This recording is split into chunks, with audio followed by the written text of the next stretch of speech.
guys? Max Tornado is here, and if everything worked correctly, you guys just saw my new introduction into the video.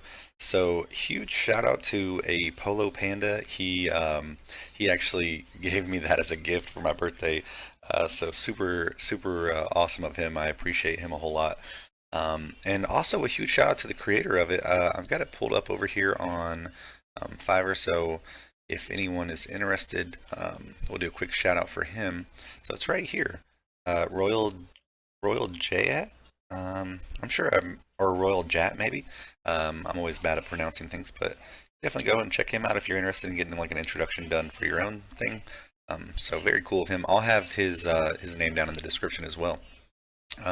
So I'm currently not going to use my webcam for this video. I have a stomach virus. I look awful.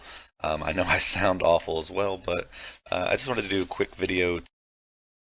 Okay, sorry about that, guys. I changed some settings on my mic, and so I recorded about 20 minutes of content, and then realized that it didn't. The audio didn't come through all the way, so I'm gonna just do a quick update on that, and then we'll go from there. So as far as where we're at, I am currently working on the get 5 greater void mission, potions mission. So we'll be done with all of these as soon as we get to the complete 5, or sorry, win a total of 5 artifacts. That'll be no problem. We can do that. And then we'll have to ascend another champion to level 5. One tip for you guys, because I actually messed this up and hopefully you guys can learn a little bit from me. So I knew I was going to have to ascend a champion to 6, and so I intentionally didn't ascend Ultimate Death Knight, Elhain, or Bellower. Also, I don't have the, I don't really have the banners to really make use of it anyway. So, so I waited to ascend them, but I forgot that I had to do the level 5 ascensions. And so what I did was I took a green uncommon champion to 5-star ascension. And the reason for that is these guys, whenever you go to ascend them, they only use, and I'll find an uncommon real quick. They only use the small versions of the pots. So although it kind of sucks to have to use like 2 and 2 a few times, 5 times, that's better than having to dip into the greater potions or even the superior potions. So, so yeah, I mean, I think that is a nice alternative if you end up getting in a spot where you're like, oh, I need to ascend a champion to 5-star, and you're over here like kind of stuck on what you need to do. So you can always ascend an uncommon, and it's a lot more affordable, I think. So let's see what we have here in our soul merchant. Nothing that we really are worried about there. Okay, so I also mentioned in the previous little update that got kind of got canceled out because of my audio issues. I have been farming in Doom Tower. Still can't beat stage 42. Just because the Cupid Venus combo is really gross, especially against my attack all enemy comp. I could try it as single target Cupidus, and I've tried that several times, and it's just a little bit too much for my level right now. So I've been farming Eternal Dragon, and that helps me get the gear that gives crit rate and lifesteal. So if we go to the Forge, we can go here to Bloodthirst. Can find it. There it is. So it gives me 12% crit rate and gives me the lifesteal set bonus. And in the last little bit that I couldn't use of the recording, I did forge some 4 and 5-star pieces. I used my rank and rarity charms, and I also used my accuracy and speed charms. I did point out as well that a lot of people will use like the weapon, helmet, and shield charms. Because the main stats are a lot more consistent, so you don't have to worry about it rolling a bad main stat because you can only get one main stat, right? You just have to worry about the substats being good, and so that can be a valuable tip for you guys as well as you're starting to forge more and more gear. As far as the Great Hall goes, we're making progress. I've got 358 silver medals, so not too bad. I'm gonna try to continue to kind of bolster my my accuracy. I've got several champions in each one of these affinities that need accuracy, so I'm pretty content going ahead and bumping all 3 of them up to 3. And I'll probably, Bellower uses the Void Affinity accuracy bonus, obviously, but he's the only champion that I have that needs that. So as you can see, it'll start to get a lot more challenging. I'll start to have to use 400 for these, so that's just that's going to be something that I have to be mindful of. I don't like to spread all of my medals into all these other ones. I like to try to focus on the accuracy the most, and I will obviously have missions that say, hey, take it to take it all the way to level 10, and so I do need to go ahead and start prioritizing that. Let's see. As far as clan quests go, we'll go ahead and take a look at that. I chose to do the clan quest, place increased speed buff on wins only for Tag Team Arena, and making good progress on that. Should have no issues getting it done. Then I also am doing place increase attack buff in offense battles of Tag Team Arena. I figured that jived well with this, so I'll have no issues knocking that out. And then last, I've got craft 5 legendary artifacts.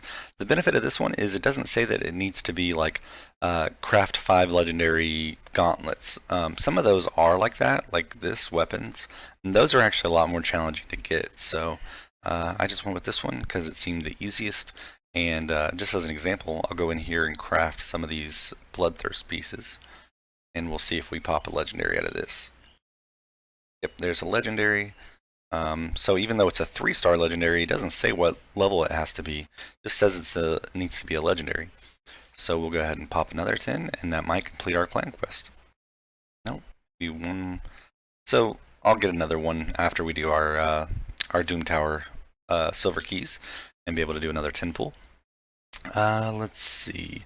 As far as the clans go, we're always looking for members. So we've got 28 out of 30 in the Bastion currently. The Bastion 2 could use one person. Bastion 2 is looking for people who can hit Brutal and Nightmare Clan boss. And then Bastion 3 is a kind of spillover or an overflow clan. So certainly you guys are welcome to join the Discord. We have a lot of great conversations in there, a lot of really good experienced players sharing their opinion on how people should build their champions, or who should they take the next 60, things like that. So here's the last little update I'll give y'all before we end this video, because my voice is kind of going out, and I can't talk a whole lot more. So I did pull a Sacred Shard here, and the reason I did that was because we're probably about 4 to 5 weeks away from having 2 times Sacreds. And my account is still in the phase where it could greatly benefit from a strong epic. So if I was to pull like a Deacon or a Duck or Stag Knight, I mean, there's so many good epics that could benefit my account. So I was content going ahead and pulling that Sacred. What I got though was not a Sacred, and it was a legendary. So we now have Archbishop Pinthroy in our team. Cage head, for sure. Kind of looks like he has a light bulb. Good stuff for sure. Got a bell on his staff. So this is going to help my Sacred Order faction wars out a lot. He's a pretty strong support champion. He's not like an overwhelmingly great champion, but he's strong enough. He'll definitely be taken up to level 50, kind of similar to how Brackus is right now. And then I'll decide if I'm going to take him to 6-star. And how I'm going to prioritize that. As of right now, Ornn is still my 6-star target because he's a damage dealer. I want him to be in my wave-based content, my clan boss, so he's definitely going to get the 6-star first as of right now. And so Archbishop, he does a couple things. He's got a transfer 1 random debuff from him, and he can also steal random buffs. Then he's got a increased accuracy buff here. He can do heal reduction.